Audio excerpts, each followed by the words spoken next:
O mundo espiritual não é brincadeira, irmãos. Eu vou mostrar para vocês esse relato aqui, você vai ficar impressionado e depois eu vou mostrar para você na Bíblia se isso faz sentido ou não. Então fique comigo até o fim, abra o seu coração, porque talvez algo pode estar acontecendo na sua casa, na sua família ou na sua própria vida. Então, vamos assistir. Cuidado com objetos que você leva para dentro da sua casa.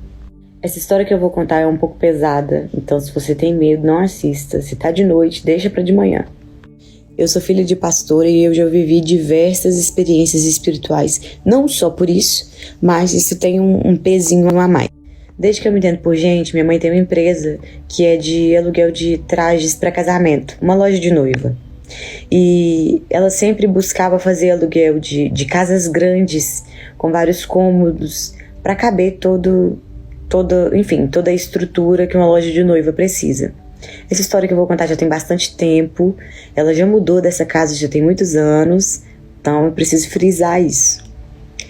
Quando a gente tinha, eu falo a gente, eu e minha irmã, a gente era criança, eu tinha uns 8 anos, ela tinha uns 5 anos de idade, e meus pais são separados, então as coisas ficaram um pouco complicadas para minha mãe, e a gente precisou morar na mesma casa que era a loja. A gente morava num quarto no fundo da loja. E aí, essa loja ela era meio estranha. Porque quando minha mãe alugou ela, o dono dessa casa, ele pediu pra ela pra deixar alguns objetos dele lá, porque ele não tinha pra onde levar. Eram alguns móveis rústicos. Tinha um aquário grandão de madeira rústico. Tinha um quadro bem grande. Enfim, tinha alguns objetos. E aí, não teve como falar não, né? Falou, não, pode deixar, não tem problema. Quando você achar um lugar pra levar, você me avisa. Só que nisso ficou lá muito tempo. E a casa era assim, todo mundo passava perturbação. As funcionárias que trabalhavam lá não gostavam de ficar sozinha. Cada funcionária já viu e já ouviu coisas. No próximo vídeo eu vou gravar um outro vídeo pra contar só as histórias que as funcionárias contavam pra gente que acontecia com elas nessa casa. Mas hoje eu vou contar a história que aconteceu com nós mesmos. E aí, como eu falei, a gente morava lá. Então, durante o dia, era relativamente tranquilo, mas na hora de dormir o clima dava uma pesada. Eu e minha irmã, a gente sempre sangrava muito o nariz. A gente já foi ao médico, já fez vários exames e nada era descoberto. Até que um dia, de tanto minha mãe orar e perguntar o porquê. Esse vídeo vai ficar longo, gente, tô tentando resumir, mas assim, não me xinguem, já aviso, vai ficar longo. A gente ficava em pé na cama, dormíamos nós três na mesma cama, uma cama de casal king. E aí, a gente ficava em pé na cama de madrugada, a gente andava e batia a cabeça na parede, tipo sonâmbulo, mas não era sonâmbulo, a gente fazia assim, ó, e batia a cara na parede. E aí o sangue escorria, a gente deitava e ficava sangrando ali a noite inteira no travesseiro. Todo dia a gente amanhecia com o travesseiro encharcado de sangue. E aí, minha mãe só foi ver isso quando ela orou e pediu a Deus pra mostrar pra ela o que estava acontecendo, porque até então ela achou que a gente estava doente, que era alguma coisa de errado. E aí Deus permitiu ela acordar numa madrugada e ver, porque parece que o inimigo até cegava ela, ela não conseguia acordar com alguém andando em cima da cama dela. E aí, o dia que ela viu nós duas, gente, é pesado, batendo o rosto na parede. Ela ficou assim, perplexa e surtada e começou a orar. Quando amanheceu, ela contou para as funcionárias dela e foi aí que as funcionárias, cada uma contou um caso que já presenciou nessa casa. Ela foi orando e pedindo a Deus para mostrar o que era, Tinha um menino que ele era como se fosse um morador de rua, ele era bem jogadinho, sabe? Tinha dia que ele dormia na rua, tinha dia que ele ia para casa, a mãe dele não cuidava dele. Eles passavam bastante necessidade. E sempre que ele sentia fome, ele ia lá. Porque ela meio que acolheu ele. Ela comprava lanche, dava almoço. Às vezes deixava ele tomar banho lá. Esse menino tinha uns 10 anos de idade. E aí, certa vez, esse menino chegou. E nós não estávamos lá, só estava uma funcionária. E aí ela abriu a porta de grade que ficava na escada. Porque era uma casa de segundo andar. Que ficava na escada para ele entrar. E ele simplesmente entrou rastejando que nem uma cobra, de costas. Ele subiu a escada de costas igual uma cobra, assim, como se tivesse perninhas nas costas. Quando chegou lá em cima, ele virou e falou com a funcionária assim: cadê a morma? Minha mãe, ela chama Edinalva. Ele não chamava ela pelo nome, ele falava morma. Não me pergunte por quê. E aí ela falou, ela não está. Ele, então tá bom, depois eu volto. E foi embora. Quando minha mãe chegou, essa funcionária desesperada contou pra ela o caso, chorando em prantos, e óbvio que o menino tava... E aí, a gente ficou, né, aguardando esse menino voltar pra, enfim, entender o que aconteceu e tal. Esse menino voltou, não sei quantos dias depois, como eu falei, eu era nova, tinha uns 7, 8 anos. Mas ele voltou e aí minha mãe perguntou pra ele. Na verdade, perguntou não. Quando ela escutou a voz dele, ela tava na cozinha, ela tirou o sapato. E ela foi de fininho pra tentar escutar ele conversando com a funcionária. Achando que, tipo assim, perto dela ele não faria nada. E aí, ela num cômodo antes de chegar sem fazer barulho, ele virou e falou assim: oi, Morma, eu sei que você está aí. E aí ela foi e falou: como você sabe? Aí ele me contou. Aí ela: ele quem? Aí ele não respondeu. Ela falou assim: anda igual você andou o dia que eu não tava aqui pra eu ver?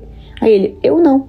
Aí ela falou assim: o bicho que fez você andar não tá aqui hoje, não?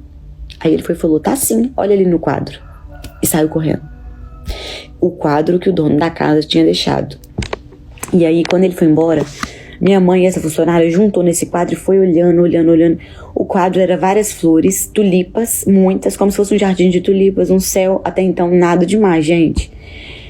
Mãe foi orando, pedindo a Deus pra mostrar. E aí, de tanto elas ficarem olhando, elas encontraram, no meio das tulipas, bem escondidinho, com uma tinta parecida com a tinta das tulipas, pra não ficar claro, rostos de mini demônios no meio das tulipas.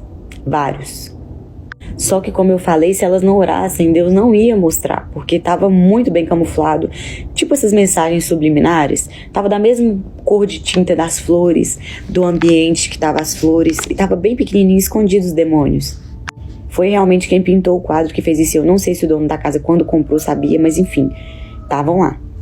E aí minha mãe pegou, falou com ele que não dava mais pra ficar com o quadro, devolveu e começou a quebra, né, oração pra quebrar aquilo ali. E aí só perturbação, gente. E lembra do fato que a gente metia a cara na parede de madrugada.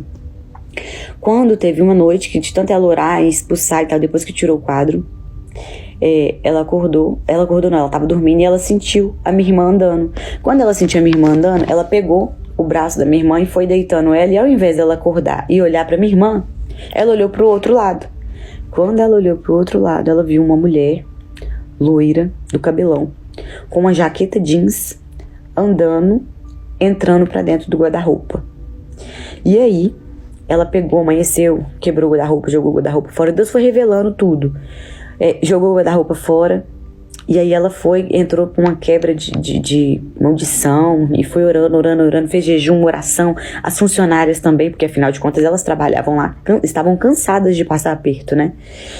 E aí no final das contas, num outro dia ela dormindo, ela acordou de madrugada de novo e ela viu o quarto cheio de malas, muitas malas, que no espiritual significava o quê? Que as coisas estavam indo embora.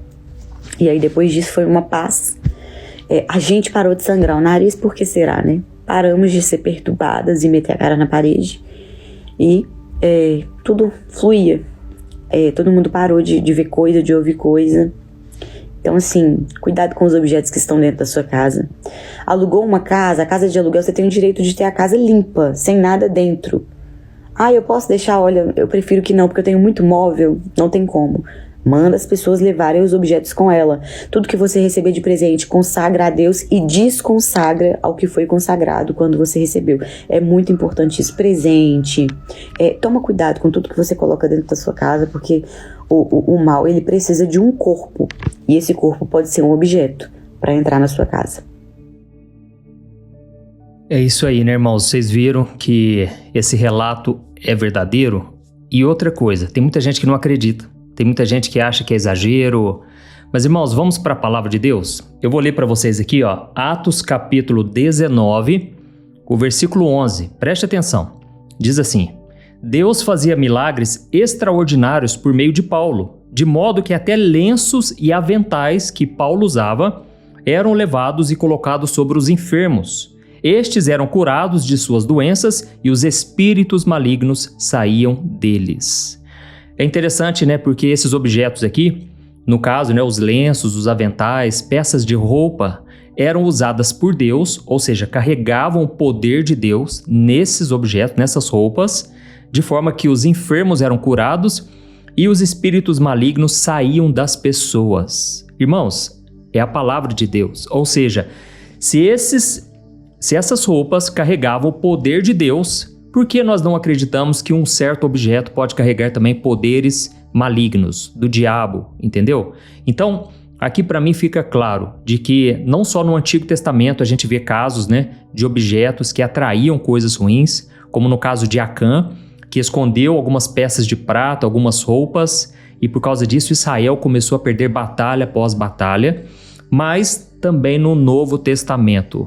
E a gente percebe aqui no próprio capítulo 19 de Atos, lá no versículo 18, preste atenção, e muitos dos que creram vinham e confessavam e declaravam abertamente as suas más obras. Grande número dos que tinham praticado ocultismo reuniram seus livros e os queimaram publicamente. Ou seja, é necessário sim você abrir mão de tudo aquilo que você sabe que foi consagrado ao inimigo, que fez parte de uma época da sua vida que você não tinha Jesus, e aquilo você percebe que realmente não agrada a Deus. Irmãos, eu me lembro quando eu me converti, eu abri mão, sabe, de CDs, que eu lembro que eram CDs até caros, eram CDs internacionais, de bandas internacionais, mas era banda de rock maligno, rock pesado, assim, que eu tenho certeza que não era de Deus. Aquilo para mim não fazia bem. Então eu não dei para ninguém, porque se não fez bem para mim, não vai fazer bem para ninguém mais. Então rasguei roupas com bandas de rock que para mim já não servia mais, entendeu? Então é algo individual. Cada um de vocês precisa buscar um discernimento. Eu quebrei também os altares que eu tinha com incensos, caveira. Vocês sabem do meu testemunho, né? Vou até colocar aqui no final. E também eu quero colocar aqui no final do vídeo, irmãos, daqui a pouco, um vídeo onde eu falo com mais detalhes sobre alguns objetos, para você prestar atenção aí na sua casa. Então, resumindo, eu quebrei esses altares e Deus me abençoou grandemente. Eu tive que romper, irmãos, com as trevas, com as coisas do passado. Então, se esse vídeo mexeu com você, se ele te tocou, se inscreva no meu canal, porque todo dia eu quero trazer um novo conteúdo aqui, tá bom? Essa moça é a Sâmia Anjos, então não deixe de compartilhar, eu sei que tem muita gente precisando ouvir essa mensagem aqui, ó. Que relato forte e poderoso, tá bom? Deus abençoe, espero você aqui ó, no vídeo que eu vou colocar aqui na tela para você assistir mais sobre os objetos e também tem um vídeo do meu testemunho. Deus abençoe.